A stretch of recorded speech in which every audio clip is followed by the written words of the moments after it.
मे intake में बहुत कम time रह गया है और स्टूडेंट्स को इस चीज़ की टेंशन है कि क्या मेरा मे इनटेक पॉसिबल हो पाएगा।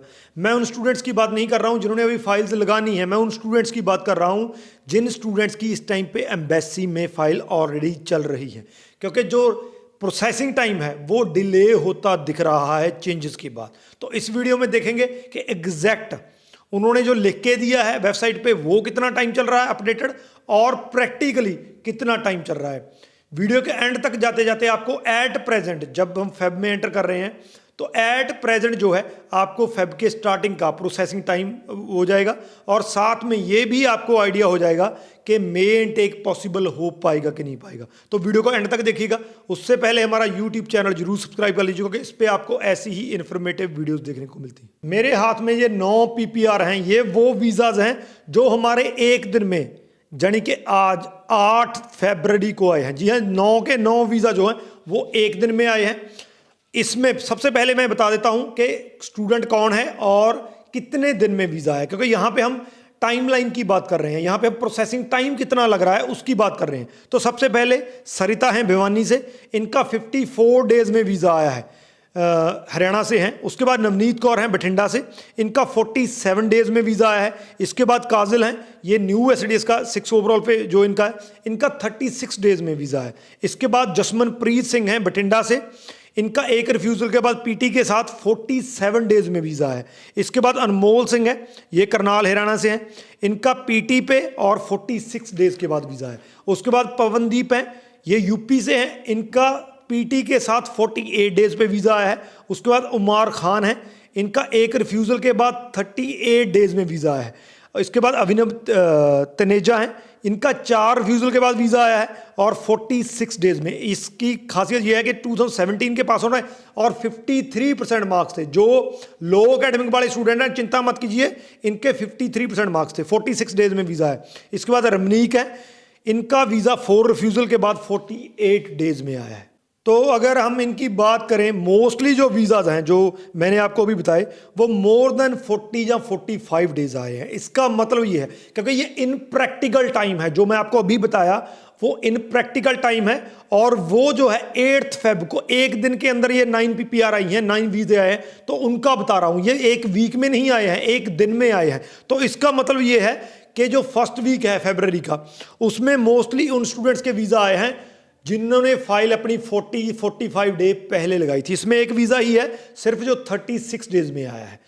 यहाँ पे मैं एक और स्टूडेंट का जिक्र करना चाहूँगा, जशमनप्रीत सिंह।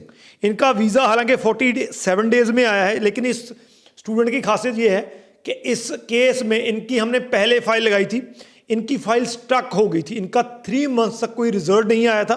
उसके बाद दिसंबर में हमने इनकी फाइल विड्रॉ करके दोबारा से फाइल लगाई थी, अब 47 डेज के बाद वीज़ा है। तो अगर आपकी भी फाइल स्टक हो चुकी है एम्बेसी में अक्टूबर सितंबर में, उस टाइम पे आपने कोई फाइल लगाई है, तो बेटर यही है, आप वेब फॉर्म भी रेज कर चुके हैं कि आप अपनी फाइल विड्रॉ कीजिए, दोबारा से लगाइए। तो ओवरऑल ये जो है वो प्रोसेसिंग टाइम स्टूडेंट्स का चल रहा है। लेकिन अब दूसरी तरफ अगर ऑफिशियल प्रोसेसिंग टाइम की बात करें, canada.ca जो उनकी ऑफिशियल वेबसाइट है, उस पर कितना आता है, तो उसमें 9 वीक्स आ रहा है। मोटा मोटा अगर हम इसको लगा के चलें तो 60 डेज से ज़्यादा, 60 to 70 डेज आ रहा है। लेकिन प्रैक्टिकल टाइमलाइन जो है वो 40 to 45 डेज चल रही है।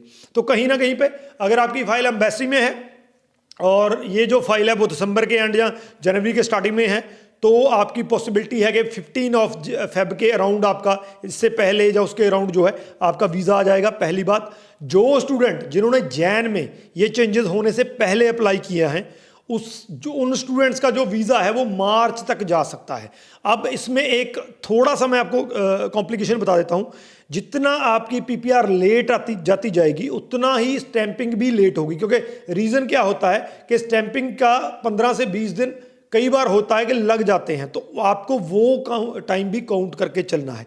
जिन स्टूडेंट्स का मई इनटेक है उनको कोई दिक्कत नहीं है, लेकिन जिन स्टूडेंट्स का अप्रैल इनटेक है और जैन के लास्ट में चेंजेस से पहले जस्ट फाइल्स लगी हैं, तो उनको थोड़ी बहुत दिक्कत आ सकती है। हालांकि इनफ टाइम है, पूरा फरवरी पड़ा है, अभी पूरा मार्च आपके पास पड़ा है। अगर अप्रैल में है तो भी आपके पास इनफ टाइम है, लेकिन फिर भी जितना जल्दी हो जाए उतना बढ़िया है। तो ओवरऑल मैंने आपको बताया कि जो प्रोसेसिंग टाइम है वो थोड़ा डिले हो गया है, बढ़ गया है। वो ऑलरेडी मैंने एक वीडियो, अगर आपने नहीं चेक की है कि क्यों बढ़ गया है, यहाँ पे दिया गया है, डिस्क्रिप्शन में लिंक भी दिया गया है। 2 रीज़न उसमें मैंने बताए थे और दोनों को मैंने डिटेल में बताया था। वेरिफिकेशन हो रही है एलओज की, तो वो भी एक बड़ा रीज़न है कि वो एक्स्ट्रा स्टेप जो है वो आपकी फाइल में प्रोसेसिंग में ऐड हो गया है। तो प्रोसेसिंग टाइम जो है 40-45 डेज है। अगर आप फाइल जैन में लगी है तो पॉसिबिलिटी है फेब के एंड में या मार्च के स्टार्टिंग में आपका वीज़ा आ सकता है। इस वीडियो के रिगार्डिंग कोई क्वेश्चन है तो नीचे लिख दीजिए, शेयर जरूर कर दीजिए ताकि स्टूडेंट्स को जो लेटेस्ट इस टाइम पे प्रोसेसिंग टाइम है वो पता चल सके। राजवीर चहल, थैंक यू सो मच।